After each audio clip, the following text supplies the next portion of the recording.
Bonsoir à tous. Écoutez, tout a d'une fin, même les belles journées comme celle-ci, pour cette 6e édition des Chemins de l'innovation. Nous avions souhaité à l'origine, effectivement, pouvoir porter haut et fort la valeur de la communication et sa dynamique de relance économique qu'il constitue à elle seule, cette communication, avec toute la valeur qu'elle représente. Je voudrais vous faire partager avec vous tous, et nous échangerons avec Madame la députée et William ensuite un peu leur lecture et leur vision aussi qu'ils ont pu vivre de cette journée. C'est tout d'abord, je pense que le message d'optimisme qui a été porté par tous les participants, et je tenais vraiment à saluer l'ensemble des intervenants qui soient intervenus lors de ces 2 temps différents au-delà des rendez-vous d'affaires, c'est à la fois de dire un message d'optimisme. C'est-à-dire que chacun, et vous avez vu ô combien leur profil était différent, dirigeants de grands groupes, membres de COMEX, acteurs de la filière, dans tous les secteurs d'activité, chacun s'accorde à dire que la communication est une arme clé pour la relance économique. Chacun a démontré également par des chiffres, des données factuelles, en quoi c'était un levier de croissance, avec des résultats probants. Mais aussi de vouloir replacer la communication au cœur même du sens qu'elle doit apporter, vis-à-vis du consommateur, vis-à-vis de sa cible, B2B, B2C. C'est un élément qui s'est apparu très clair lors de cette journée. Ravi de constater également toute la dynamique qui a été apportée lors des workshops, parce que ces dirigeants de filière qui sont venus avec leurs clients, ces clients qui ont joué le jeu, montrent bien cette co-construction, cette collaboration qui doit s'engager entre à la fois les marques, les donneurs d'ordre et bien sûr les acteurs de la filière. Dans tous les secteurs, tout le monde était représenté. Le monde des agences, le monde de l'événementiel, le monde des médias, le monde des industries de la communication, le monde des startups et des acteurs du numérique. C'est bien là la matérialité de ce que nous imaginons comme étant demain un acteur clé de la reprise économique. C'est cette très belle filière que nous portons. Alors, je crois qu'il faut qu'on soit pragmatique, et je vous laisserai réagir. On n'a pas eu le temps de débriefer, puisque nous étions successivement donc, dans des interactions. D'abord, je crois qu'il faut aussi que nous-mêmes nous soyons factuels et transparents avec vous. Cette journée, en effet, a réuni un peu plus de 850 personnes tout au long de cette journée. Donc, c'est un indicateur, nous en tirerons les enseignements. Je sais, William, nous avons fait une analyse fine de cette situation. Un sujet qui était pour nous un sujet aussi un peu de tension, je tiens à le partager avec vous, c'est celui des rendez-vous d'affaires. Parce que c'est pas si simple. C'est pas si simple. Donc, mon cher William, Madame la députée, donc, il y a eu donc 212 mises en relation. Alors, est-ce bien, est-ce pas bien? Nous en tirons des enseignements, parce que ça montre bien que, au-delà même de porter des sujets et des valeurs, au-delà de présenter des offres, le fait de se rencontrer, de découvrir des prestataires, de découvrir des acteurs qui étaient tous mobilisés, est un élément déterminant. Je vous relance un mot d'ordre, effectivement, à vous, à ma grande marque annonceur, écoutez cette filière. Elle a beaucoup de choses à vous dire, elle a envie de partager avec vous, et elle a envie de vous faire progresser. Parce qu'ils en ont la capacité, la compétence et la volonté. Ça, je crois qu'il faut que vous l'entendiez.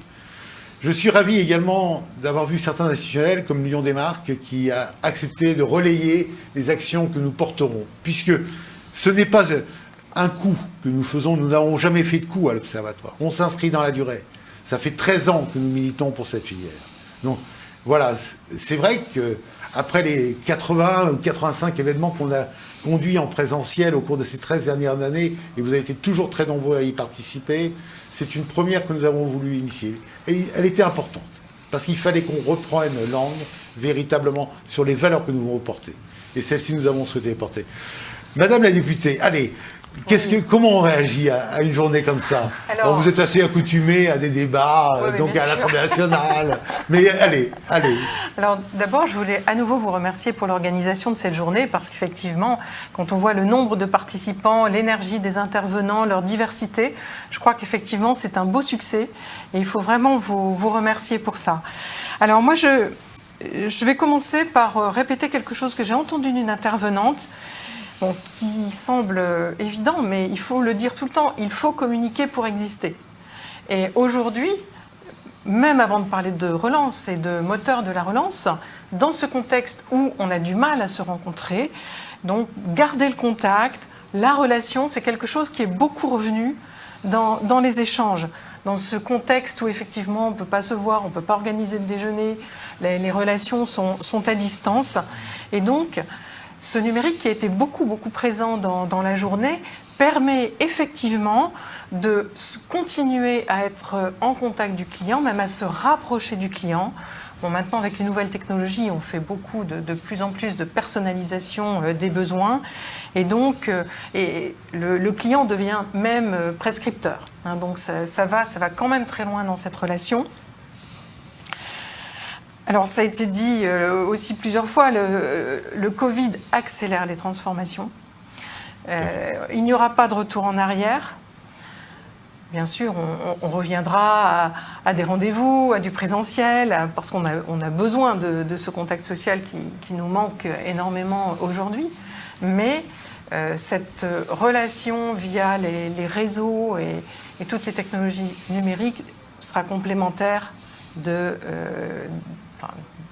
du contact physique, de l'événement qu'on va organiser également. Ce qui demande beaucoup aussi d'adaptabilité, d'agilité, et comme c'est une filière en transformation, bien sûr, de former les équipes, de réfléchir aux nouveaux métiers, à cette chaîne de valeur qui se transforme, et donc la nécessité aussi d'accompagner toutes les entreprises qui doivent effectuer ces changements, ces transformations dans les métiers, les effectifs. Effectivement, comme vous, moi j'ai aussi beaucoup ressenti cette énergie et vraiment cette confiance dans le futur. Ça, je crois qu'il faut aussi le dire, c'est important. La filière ne se laisse pas abattre, en tout cas. Exactement, je vais redire ce mot, la filière ne se laisse pas abattre. Elle ne se laissera pas. C'est important. Mon cher William. Tout d'abord, merci beaucoup encore, Dominique, de cette magnifique organisation, quasiment marathonienne, hein, tant la densité des ateliers en fait succédait à la qualité des intervenants et des tables rondes que vous avez animées tout au long de cette journée. Merci à Madame Maignon de son initiative de soutien à la filière communication et marketing. Moi, j'ai été frappé par 3 éléments en fait à l'occasion de cette journée. D'abord, une grande diversité, une grande variété de solutions, d'outils, d'expériences partagées, d'envie en fait de se rassembler pour en parler et pour imaginer en fait des solutions pour continuer les actions de communication et de marketing coûte que coûte, y compris dans cette période très très fragilisée. Et ça se voyait dans la façon dont chacun s'exprimait avec naturel, chaleur et envie en fait de faire découvrir des nouvelles solutions. D'ailleurs, à ce titre, ce qui était aussi extrêmement intéressant, c'est l'idée de co-construire avec ses clients des nouvelles solutions pour préparer l'avenir. Madame Maignon en a parlé. Le client est aussi un prescripteur, mais c'est aussi quelque part un porteur d'expérience pour les solutions. Et ça, c'est vraiment ce qui peut aussi faciliter la transformation et le recalibrage du secteur sur d'autres solutions. Deuxième point, effectivement, la filière communication et marketing, elle est loin d'être KO. Elle est loin d'être par terre. On sent sa vitalité, elle est fragilisée, mais elle n'est pas à terre. Hein. Elle est vraiment dans une dynamique en fait de reprise de terrain. Et c'est important en fait de rappeler combien vendre, combien prester, c'est aussi le faire savoir et pas simplement le faire et le construire, mais aussi le faire savoir. Et c'est un message que j'aimerais passer à nouveau à toutes les entreprises, en particulier les TPE, PME, qui n'ont pas toujours ce réflexe de faire connaître en fait leur génie, la qualité de leurs prestations. Il faut d'une façon ou d'une autre, avec un petit budget comme un gros budget, faire savoir ce que l'on fait et le diffuser avec les nouveaux canaux, et notamment les canaux du digital, parce que c'est le troisième élément, hein. On l'a vu aujourd'hui, le secteur se laisse emmener très favorablement. De mon point de vue, c'est plutôt quelque chose de très positif. Je sais que des débats existent là-dessus, sur le modèle économique du digital, son caractère aussi aléatoire pour le secteur, mais ça me semble quand même une voie de salut importante qui se construit, qui se nourrit de plus en plus. Aujourd'hui, on l'a vu avec la multiplicité des prestations, des startups qui vont loin dans la spécialisation et parfois qui ont aussi des approches accessibles à tous. Et c'est vraiment un point de basculement qui est très encourageant pour l'avenir du secteur du marketing et de la communication. Pour autant, la place du physique doit encore naturellement exister, mais je pense que le digital peut être aussi un appui clé pour maintenir le secteur d'activité du physique, de la communication print aussi, qu'elle facilite. Et on voit bien là des combinaisons pouvoir se mener entre ce secteur du digital qui commence à percevoir son modèle économique et un secteur plus traditionnel qui a largement envie d'exister et de continuer à se développer, à répondre aux besoins de ses clients. Et on voit là émerger quand même une belle combinaison hybride dans ce secteur-là. C'était assez frappant de mon point de vue. Merci. Eh bien, écoutez, un dernier mot pour d'abord remercier nos partenaires qui nous ont permis de réaliser donc effectivement cette belle journée.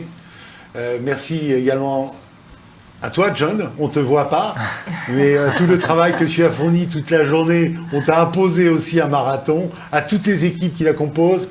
Et puis, une pensée toute particulière à mes équipes, Alexandre, Louison, Paul et Philippe, qui étaient en train de rédiger et qui méritent véritablement un profond remerciement parce qu'ils font un travail absolument remarquable.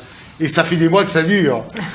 Je vous dis à très vite, à très bientôt. Et merci encore pour votre confiance et merci encore pour la confiance de nos adhérents.